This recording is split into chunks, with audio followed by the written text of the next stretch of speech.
waqtigaaga haddaad dayacday waxay ka dhigan tahay ilaahay ku abuuray baad ka go'day aakhiradaadina waad dayacday bay ka leedahay iyo ka dhigan tahay laakiin haddaad dhimatid adduunyadii baad ka go'day ilaahay kamaad goyn mawdku adduunyadu ka gooyaa laakiin waqtigaaga dayacidiisu ilaahay aakhiradaadii buu ka goynayaa ugu marna inaku waqtiga maanta waan dilaynaa oo anaka maanta waqtiga halkeen isku soo dhaafinaa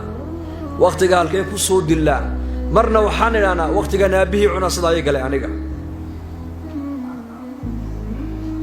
wa maasha ilaahay uu lahaa xadiis al-qudsi yu'dhini ibnu aadama walam yakun lahu dhalika yasubbu ad-dahr wa ana ad-dahru al-amru bi yadi uqallibu al-layla wan-nahar ba ilaahay ina aadan ba idibaya oo sidee ina aadan idibaya zamankay aflagaadeynayaan ba ilaahay yiri zamanka markay aflagaadeeyaana amarku anuu gacantayda ku jiraaye zaman maaha waxa waxba badilaye aniga ayaa xaaladka bini aadanka la soo darsaaya aniga keenayo badilaya ba ilaahay yiri zamanka aflagaadeyn zamanku waa ilaahay zamanku waa ayo wallah dadka inta badan haddaad waraysato waqtigaas ay wada haystaan ilaahay waqtigaas sida ay galay waqtiga halka ay dhigay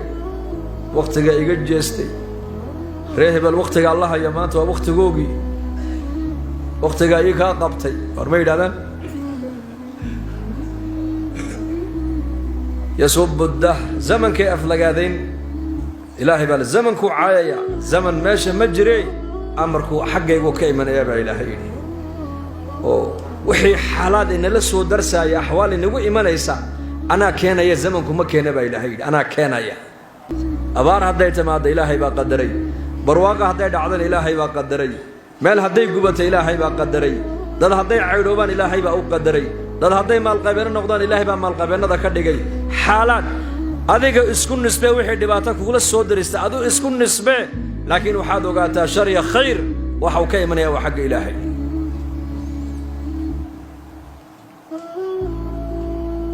marka marna dadku zamankay aflagaadeynayaan marna waxay leeyihiin zamanka halkeen ku soo dilaa zamanka hadaad aflagaadayso waxay ka dhigan tahay allihii ku abuuray baad afka ku taagaysaa markaad leedahay zamanka halkeen ku soo dhaafiyaa oo waqtiga halkeen ku soo qaadanaa markaad leedahayna waxay ka dhigan tahay tharwadii ilaahay ku siiyey ayaad cidla ku soo daadinaysaa cid ka qabanaysana ma haysatid imaam xasan al-basri allah uu naxariistay baa oran jiray addoonka ilaahay inuu u cadhooday waxa lagu gartaa waqtigiisa ka dayacma buu yiri haddaad aragto addoon waqtigiisu dayacan yahay mar walba dayac waa maxay waa markuu qofku ku jiro laa yacni waa maxay waa markuu qofku ku dhex jiro shaqo aakhiradiisana aan waxba ka taraynin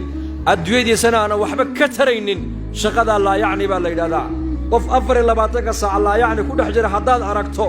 waxay ka dhigan tahay addoonka ilaahay baa u cadhoonaya ka dhigan tahay waa calaamaadkan lagu garto inuu ilaahay addoonka u cadhaysan yahay haddaad aragta maxay addoon waqtigiisu mar walba u dayacan yahay meel dayacan buu fadhiyaa dad dayacmay buu la socdaa wax dayacan buu waqtigiisa ku bixinayaa dad xun buu la saaxiibayaa meesha uu fadhiya ma garanayn waxay tahay uu dayacan yahay markaas addoonka ilaahay uu khayr u la rabo ورالي وكيهين وحا لغو غرتابي علماء يرادين ميل وناكسن با إلهي مرور بوقتيسو كو بخيا هبل مساجد كو خليغا جوغا هبل قران بو اخرسنايا هبل دعوه دينتو كشقينيا هبل حرم كو جرا هبل ابيه هويدي بو اديغيا هبل قرابدي سيبو مانتا وحو غيو اسو اديغيا و خديدينيا هبل مدرسته معلنك يا امضو علمك او دغا هبل مساجدك خليغا لغا هلاي مقاخي لغا ما هلو هداد ارغتو قف خير مر والبا كو مشغول سن waxay ka dhigan tahay qofka ilaahay ba khayr la doonaya ilaahay khayrka inoo dhabiray allah inoo macaanay khayrka allah inoo macaanay لذلك علماء الاسلام وقتي قرتن قيمهيس عامر بن عبد القيس ايوها نكاس وانكي مالنتو دمنايي ayuu ooyay baa lagu yiri markaas loo maleeyay inuu dhimashada ka baqaayo markaas lagu yiri maxal ooyaysa nin caabida oo magaalada dhan ee Basra la yiraahdo caabidkayga lagu oran jiray intaasoo jihaadna waad ka qayb gasho diinta halgankayga meel fiican baad ka gaadhay maxaad la ooyaysaa baa lagu yiri laba shay lama ooyay buu horta iga qora laakiin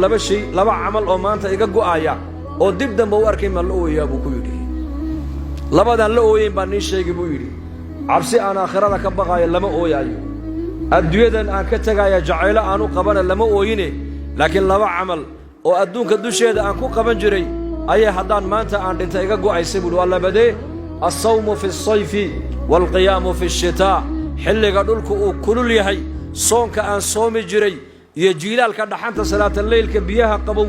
aan ku weysaysanaya dhaxanta dhexdeeda aan ku tukanayay labada camal baa iga go'ayso dib dambaan u arkayno labada aan la ooyay waa labadaas ogaada buu ku yidhi